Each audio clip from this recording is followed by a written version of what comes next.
अस्सलाम वालेकुम। आज मैं बना रही हूँ सूजी का हलवा। बहुत टेस्टी रेसिपी है। आप इसे हलवा पूड़ियों के साथ जो मिलता है ये बिल्कुल वैसे बनता है, या वैसे भी डिज़र्ट के तौर पे भी इसको बना सकते हैं। आए हम देखते हैं कि इसको बनाने के लिए हमें कौन से इंग्रेडिएंट्स की ज़रूरत है। इसको बनाने की रेशियो ये है कि मैंने क्वार्टर कप, पौना कप जो होता है, मैंने सूजी का लिया है।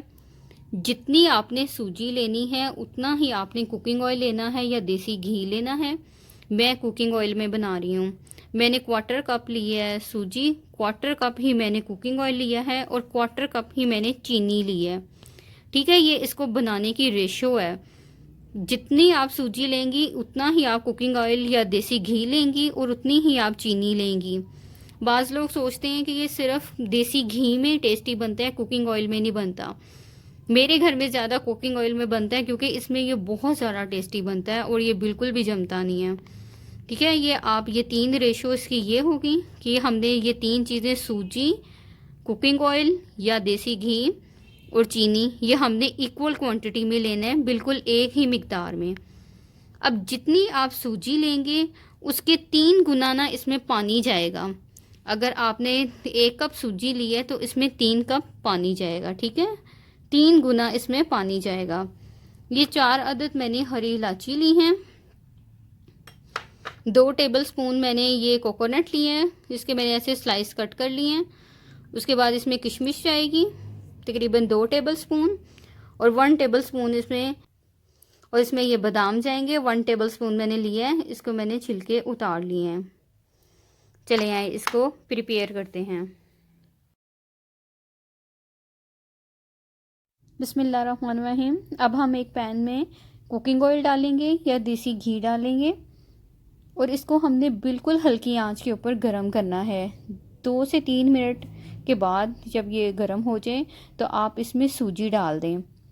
सूजी डालते हुए आपको लगेगा कि शायद हमारा कुकिंग ऑयल या देसी घी ज़्यादा है, ऐसा बिल्कुल भी नहीं है। अभी सूजी जो है वो सारा घी या कुकिंग ऑयल उसको ऑब्ज़र्व कर लेगी।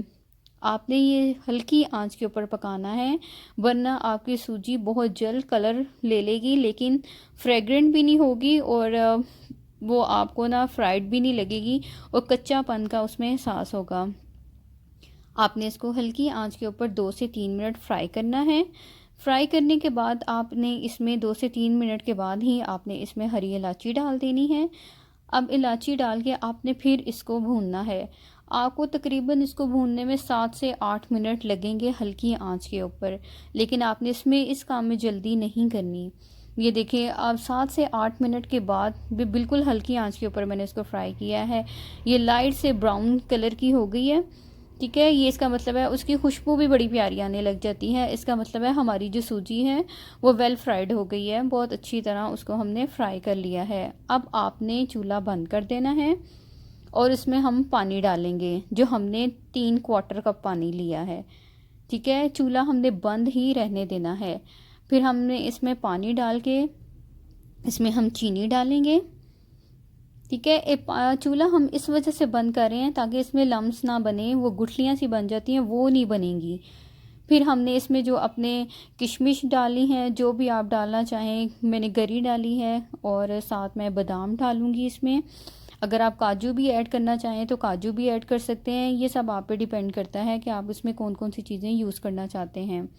अब हम आंच चला लेंगे, लेकिन हमने अभी भी जो है फ्लेम को लो ही रखना है।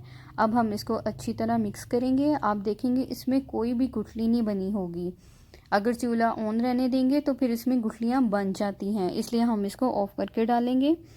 अब आपने इसको अच्छी तरह मिक्स करना है और ये इधर भी इसकी बहुत प्यारी खुशबू आने लग जाती है। ये देखें कितना प्यारा मिक्स हो गया है। लेकिन अब हमने इसका जो पानी है ना, ये सारा हमने अब इसको ड्राई करना है कि हमारी जो सूजी है वो भी फूल जाएगी। हमने इसके ऊपर ढक्कन रख देना है और इसको 7 से 8 मिनट के लिए हल्की आंच के ऊपर इसको पकने देना है। 8 मिनट के बाद हम देखेंगे कि हमारी सूजी जो है वो अच्छी तरह पक गई है कि नहीं। ये देखें, ये इसके ऊपर कुकिंग ऑयल आ गया है और नीचे से भी कोई पानी नहीं लग रहा। इसका मतलब है हमारी सूजी अच्छी तरह पक गई है। जो जितना वाटर था उसने सारा ऑब्जर्व कर लिया है और ये बहुत ही मज़े की इसकी यहाँ पे फ्रेगरेंस आएगी आपको जब इंशाल्लाह आप भी कुक करेंगे। और इसमें ये देखें कितना वो सॉफ्ट है, जैसे हम बाज़ार से हलवा लेके आते हैं ये बिल्कुल वैसे ही है। आप इसको गरम गरम भी सर्व करें, बहुत टेस्टी लगेगा। आप देख सकते हैं इसमें कोई अब वाटर नहीं है। अगर आपसे वाटर रह जाता है तो आप इसको हाई फ्लेम पे ड्राई कर सकते हैं। मैंने इसको डिश आउट कर लिया है। अब मैं इसको डेकोरेट करूँगी आलमंड्स के साथ, पिस्ताशियोज़ के साथ। पिस्ता ले लें आप, बादाम ले लें, उनको स्लाइस में कट कर लें या जिस तरह भी आप इसके डेकोरेट करना चाहते हैं, क्योंकि गार्निश के बगैर कोई भी डिश जो है वो सर्व की हुई अच्छी नहीं लगती। आप इसको अच्छी तरह इसके साथ कर लें, क्योंकि हमने इसमें ऐड भी किए हुए हैं, लेकिन ऊपर से स्प्रिंकल करेंगे तो और ज़्यादा ये एलिगेंट लुक लगेगी हमारी डिश की। और रेसिपी पसंद आई हो तो लाइक कीजिए, सब्सक्राइब कीजिए मेरे चैनल को। अल्लाह निगहबान, अल्लाह हाफिज़।